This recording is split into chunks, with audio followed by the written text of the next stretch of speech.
Courtroom execution. On March 6, 1981, a German courtroom in Lübeck became the scene of a shocking act of vigilante justice. Marianne Bachmeier, a 31-year-old mother, sat through the third day of trial proceedings against Klaus Grabowski, the man accused of murdering her 7-year-old daughter Anna. The case had drawn intense media attention across West Germany. Grabowski faced charges for strangling Anna after assaulting her the previous May. Bachmeier had smuggled a Beretta pistol into the courtroom inside her purse. Security measures at the time were minimal, and no one detected the weapon. She sat quietly through the morning session as lawyers presented evidence and Grabowski offered his defense. The courtroom was packed with journalists, legal observers, and members of the public following the sensational trial. Then, without warning, Bachmeier stood up from her seat in the gallery. She pulled the pistol from her bag and fired 7 shots directly at Grabowski from approximately 20 feet away. 6 bullets struck him in the back as he sat at the defendant's table. The courtroom erupted in chaos as people dove for cover and screamed. Grabowski slumped forward and collapsed. Bailiffs rushed to restrain Bachmeier as she dropped the weapon. Paramedics arrived within minutes, but Grabowski was pronounced dead at the scene. Bachmeier was immediately arrested and charged with premeditated murder. Her trial became one of the most publicized in German legal history. She was ultimately convicted of manslaughter and unlawful possession of a firearm, receiving a 6-year sentence. Public sympathy remained divided, with many Germans expressing understanding for her actions despite the violation of law. Air traffic controller. On February 24, 2004, a Swiss air traffic controller named Peter Nielsen answered his door at his home near Kloten, Switzerland. Standing before him was Vitaly Kaloyev, a 48-year-old Russian architect. Nielsen had no time to react before Kaloyev stabbed him repeatedly with a knife. The attack was the culmination of a 2-year quest for revenge that had consumed Kaloyev's life. Nielsen had been the sole air traffic controller on duty the night of July 1, 2002, when 2 planes collided over southern Germany. A Bashkirian Airlines flight, carrying mostly Russian schoolchildren, collided with a DHL cargo plane, killing 71 people. Among the dead were Kaloyev's wife and his 2 children, aged 10 and 4. The collision occurred after Nielsen provided conflicting instructions that contradicted the plane's collision avoidance systems. Kaloyev had tried to meet with Nielsen multiple times through official channels, seeking an apology or explanation. The company refused to arrange a meeting, citing legal concerns and ongoing investigations. Kaloyev eventually tracked down Nielsen's address through his own research. He traveled to Switzerland with the explicit intention of confronting the controller about the crash that destroyed his family. The stabbing was brutal and sustained. Nielsen died from his wounds shortly after the attack. Swiss police arrested Kaloyev at the scene. He was convicted of murder and sentenced to 8 years in prison. However, he served only 3.5 years before being released for good behavior. Upon returning to Russia, Kaloyev was treated as a hero by many citizens and the government. He was appointed to an official position in the North Ossetian government. Airport shooting. On March 16, 1984, at approximately 9:30 p.m., a father named Gary Plauché waited at the Baton Rouge Metropolitan Airport in Louisiana. His 11-year-old son's kidnapper and molester, Jeffrey Doucette, was being extradited back from California where he had been arrested. Doucette, a karate instructor who had been trusted by the Plauché family, had abused the boy for over a year before fleeing across the country with him. The FBI had tracked Doucette down in Anaheim after a nationwide manhunt. A local news crew was filming the arrival of the accused kidnapper for the evening broadcast. Plauché had positioned himself near a bank of payphones in the terminal, wearing sunglasses and a baseball cap. He pretended to use the phone as police officers escorted the handcuffed Doucette through the airport corridor. Camera operator Stan Payne captured everything that happened next on tape. Plauché turned suddenly from the phone, drew a pistol, and fired a single shot at point-blank range into Doucette's head.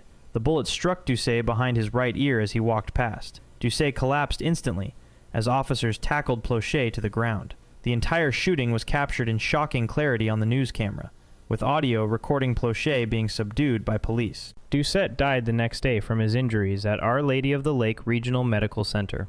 Plauché was arrested and charged with second-degree murder. However, the case generated enormous public sympathy. A psychiatrist testified that Plauché had experienced a dissociative state triggered by learning details of the abuse. The judge ultimately sentenced Plauché to 7 years suspended sentence, with 5 years probation and 300 hours of community service. The footage later became widely viewed online, accumulating over 20 million views on YouTube. Nesler courtroom shooting. On April 2, 1993, A courtroom in Visalia, California became the site of another vigilante shooting. Ellie Nesler, a 36-year-old mother, attended a preliminary hearing for Daniel Mark Driver, the man accused of molesting her 6-year-old son and 4 other boys at a Christian camp. Driver, a 35-year-old camp volunteer, faced multiple counts of sexual abuse. The hearing was held to determine if sufficient evidence existed to proceed to trial.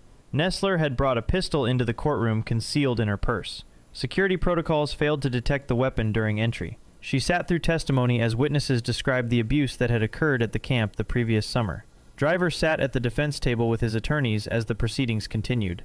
The small courtroom held approximately 30 people, including family members of the alleged victims. Then Nesler stood up and walked forward. She pulled the pistol and began firing directly at Driver's head. She fired 5 shots in rapid succession, all striking Driver in the head and upper body. He died almost instantly, as the courtroom descended into pandemonium. Bailiffs wrestled Nesler to the ground, as spectators fled the room screaming. Nesler was charged with first-degree murder. Her trial revealed she had been using methamphetamine heavily in the weeks leading up to the shooting. She was convicted of voluntary manslaughter rather than murder. The judge sentenced her to 10 years in prison, but she served only 3.5 years before being released on parole. Nesler later struggled with continued substance abuse and health problems. She died in December 2008 from breast cancer at age 56. Stepfather's disguise. On July 10, 1986, Raymond Wisecarver learned that his 15-year-old stepdaughter had been raped by a 23-year-old bouncer named Edward Schreckengaust. Wisecarver immediately contacted police in Panorama City, California to report the assault. Officers interviewed the girl and gathered details about the attack. However, police declined to immediately arrest Schreckengaust, citing procedural requirements for filing formal charges. They told Wisecarver the process would take time. Wisecarver became enraged at what he perceived as inaction. He decided within hours to take matters into his own hands. He retrieved a shotgun and placed it inside a suitcase designed to look like a magazine salesman's sample case. He dressed in business casual clothing and drove to Schreckengaust's apartment complex. The disguise was calculated to avoid suspicion as he approached the building. Just 2 hours after speaking with police, Wisecarver knocked on Schreckengaust's door. When the young man answered, Wisecarver opened the suitcase and pulled out the shotgun. He fired multiple times at close range, striking Schreckengaust in the chest and abdomen. Schreckengaust collapsed in the doorway of his apartment. Neighbors heard the shots and called emergency services immediately. Paramedics arrived within minutes, but Schreckengaust died at the scene from massive trauma. Wisecarver fled, but was arrested later that evening after witnesses provided descriptions. He was charged with first-degree murder.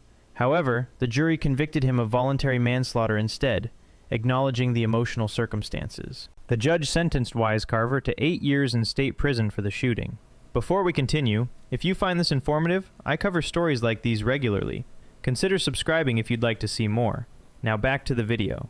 Delaware teen revenge. On October 25, 2018, a 17-year-old named Elgin Wilson walked up to a home in Wilmington, Delaware. His target was Shirley Coleman, a 53-year-old woman who had no personal conflict with Wilson.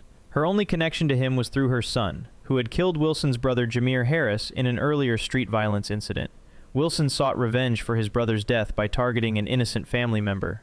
Wilson carried a handgun as he approached the house in broad daylight. Witnesses later reported seeing a young man matching his description in the neighborhood shortly before the shooting. Coleman was outside her home when Wilson confronted her. He fired 6 shots at close range, striking Coleman multiple times in the torso and head. She had no opportunity to defend herself or flee. Coleman collapsed on her front lawn as Wilson fled the scene on foot. Neighbors heard the gunshots and immediately called emergency services. Police and paramedics arrived within minutes, but Coleman's injuries were catastrophic. She was transported to Christiana Hospital, where she was pronounced dead shortly after arrival. The shooting sent shockwaves through the community, already reeling from ongoing street violence. Wilmington police launched an intensive investigation using surveillance footage and witness statements. Wilson was arrested within weeks and charged with first-degree murder. The case proceeded through the Delaware court system over several years. In September 2022, Wilson was convicted and sentenced to prison. Prosecutors emphasized how the killing demonstrated the destructive cycle of revenge violence, where innocent family members become targets for crimes they had no part in committing. D.C. kidnapping murders. On December 28, 2017, at approximately 9 a.m., a shooting occurred at a 7-Eleven in Washington, D.C. A young man named Ronze Green was shot during an altercation at the convenience store. 2 of Green's friends, Malik Lewis and Marcel Vines, witnessed the shooting and became consumed with rage. They immediately decided to seek revenge, but rather than targeting the actual shooter, they planned to kidnap and murder innocent people connected to rival groups. Within hours, Lewis and Vines abducted 2 victims, Armani Nico Coles and Carice Lewis. Neither victim had any involvement in the 7-Eleven shooting.